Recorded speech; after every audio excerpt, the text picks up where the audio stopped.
AP liquor రవాణా కేసులో arrest అయిన మాజీ మంత్రి వైసీపీ నేత కారుమూరి నాగేశ్వరరావును గాంధీ ఆసుపత్రిలో వైద్య పరీక్షల తర్వాత తిరిగి ఈడీ ఆఫీసుకు తరలించారు. రేపు కారుమూరిని మెజిస్ట్రేట్ ఎదుట హాజరుపరచనున్నారు. మధ్యాహ్నం కొండాపూర్లోని నివాసంలో కారుమూరిని ఈడీ అధికారులు అరెస్టు చేశారు.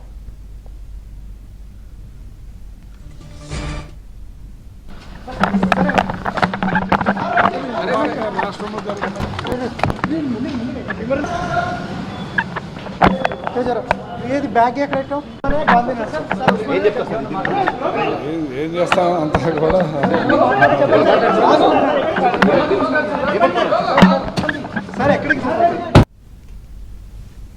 మరింత సమాచారం మా ప్రతినిధి మణికంఠ అందిస్తారు. రవాణా టెండర్ల ప్రక్రియలో భారీగా అవకతవకలు చోటు చేసుకున్నట్లు ఈడీ అధికారులు గుర్తించారు. ఈ నేపథ్యంలోనే ఈరోజు మధ్యాహ్నం 1 గంట సమయంలో ఏపీ మాజీ మంత్రి కారుమూరి నాగేశ్వరరావును కొండాపూర్లో అదుపులోకి తీసుకున్నారు. అనంతరం ఈడీ అధికారులు అతన్ని అదుపులోకి తీసుకుని బషీర్బాగ్లో ఉన్న ఈడీ కార్యాలయానికి తీసుకొచ్చారు. ప్రస్తుతం ఈడీ కార్యాలయం వద్ద అయితే ఉన్నాము. ఈరోజు రాత్రంతా కూడా కారుమూరి నాగేశ్వరరావుని ఇక్కడే ఉంచనున్నారు అధికారులు. రేపు ఉదయం 10 గంటలకి మెజిస్ట్రేట్ ఎదుట హాజరుపరచనున్నారు. అయితే ఈ క్రమంలోనే కారుమూరి నాగేశ్వరరావుకు కొద్దిసేపటి క్రితమే గాంధీ హాస్పిటల్కి తరలించి అక్కడ వైద్య పరీక్షలు నిర్వహించుకున్నారు. అనంతరం ఆ వైద్య పరీక్షల అనంతరం నేరుగా బషీర్బాగ్లో ఉన్న ఈడీ కార్యాలయానికే తీసుకువచ్చారు. రేపు ఉదయం 10 గంటల వరకు కూడా కారుమూరి నాగేశ్వరరావును ఇక్కడే ఉంచుతారు. అనంతరం ఈ కేసుకు సంబంధించి మెజిస్ట్రేట్ ఎదుట కారుమూరి నాగేశ్వరరావును అయితే హాజరుపరచబోతున్నారు. అప్పుడు రిమాండ్ ఉంటుందా లేదంటే బెయిల్ ఇస్తుందనేది కూడా ఎదురు చూడాల్సి ఉంటుంది. ప్రస్తుతం ఈ కేసుకు సంబంధించి ఈడీ అధికారులు కేసును ముమ్మరం చేశారని చెప్పుకోవచ్చు. గతంలోనే ఈడీ అధికారులు హైదరాబాద్ నగర వ్యాప్తంగా 5 ప్రాంతాల్లో సోదాలకు దిగారు. అయితే ఆ సోదాలకు దిగిన సమయంలో కూడా భారీగా ఆస్తులు అయితే గుర్తించారు. ముఖ్యంగా ఏపీ రవాణా లిక్కర్ స్కామ్కు సంబంధించి ప్రక్రియల్లో టెండర్ల గోల్మాల్ జరిగింది. భారీగా లబ్ధి జరిగింది.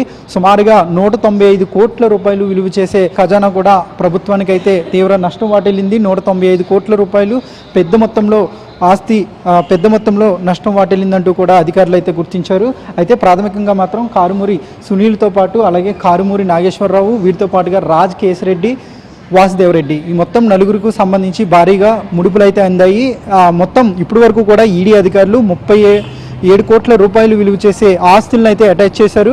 ప్రాథమికంగా కారుమూరి నాగేశ్వరరావు కూడా ఈ టెండర్ల ప్రక్రియలో ప్రధాన పాత్ర పోషించారు. అయితే ఈ విషయం ఎవరికీ తెలియకుండా కూడా పూర్తి స్థాయిలో అప్రమత్తమయ్యారంటూ అధికారులు అయితే గుర్తించారు ఈడీ అధికారులు. ప్రస్తుతం కేసు దర్యాప్తు అయితే కొనసాగుతూ ఉంది. అయితే ఈ లిక్కర్ రవాణా టెండర్లకు సంబంధించి ఎవరి వల్ల ఈ ప్రక్రియనంతా కూడా మార్చారు. వైసీపీ గతంలో అధికారంలోకి రాకముందు వరకు 2020 ముందు వరకు ఈ టెండర్ల ప్రక్రియకు సంబంధించి విధి విధానాలన్నీ కూడా వేరువేరుగా ఉండేవి. కానీ వైసీపీ అధికారంలోకి వచ్చిన తర్వాత 2020 తర్వాత ఈ లిక్కర్కు సంబంధించి రవాణా టెండర్ల ప్రక్రియను పూర్తిగా మార్చివేశారు.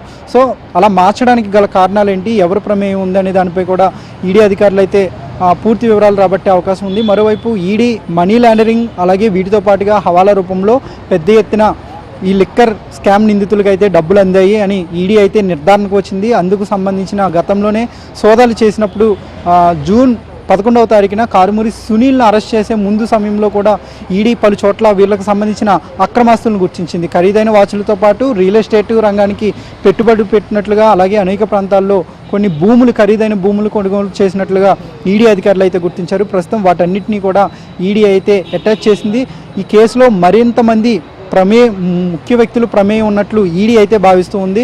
ఈ ఏపీ లిక్కర్ రవాణా టెండర్లకి సంబంధించి మొత్తం 195 కోట్ల రూపాయలు ఈ ముడుపులన్నీ కూడా వివిధ మార్గాల్లో హవాలా కావచ్చు లేదంటే ఇతర మార్గాల్లో ఈ నిందితులకి వెళ్ళినట్లు ఈడీ అయితే గుర్తించింది. సో వాటికి సంబంధించిన బ్యాంకు స్టేట్మెంట్లను కూడా ఇప్పటికే ఈడీ అధికారులు కూడా గుర్తించారు. ఈ కేసులో వీళ్ళ అరెస్టుతో మరింత మంది నిందితులు బయటకు వచ్చే అవకాశం ఉందని, అలాగే ఈ డబ్బు ఏ విధాలుగా ఎవరి అకౌంట్లోకి హవాలా కావచ్చు లేదంటే మనీ లాండరింగ్ కావచ్చు ఏ విధాలుగా ఎక్కడెక్కడికి చేరింది, ఆ తర్వాత నిందితుల ఖాతాల్లోకి ఏ విధంగా వచ్చిందనే దానిపై ఈడీ ప్రధానంగా ఫోకస్ పెట్టింది.